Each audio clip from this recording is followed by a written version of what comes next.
să vă aduce bucurie, sănătate, rândnicie, cu ale noastre glasuri mici.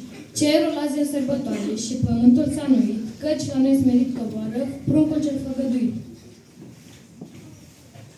Iarna șterne zăpada în șoaptă, luna împrăștie în zare mister, luna veselă în case așteaptă, colindătorii să sosească leruile.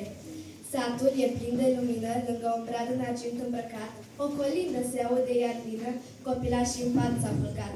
Într-un colț, știu doar de lună, unde gerul domnește acum, o familie simplă și bună îl așteaptă pe Moș Crăciun.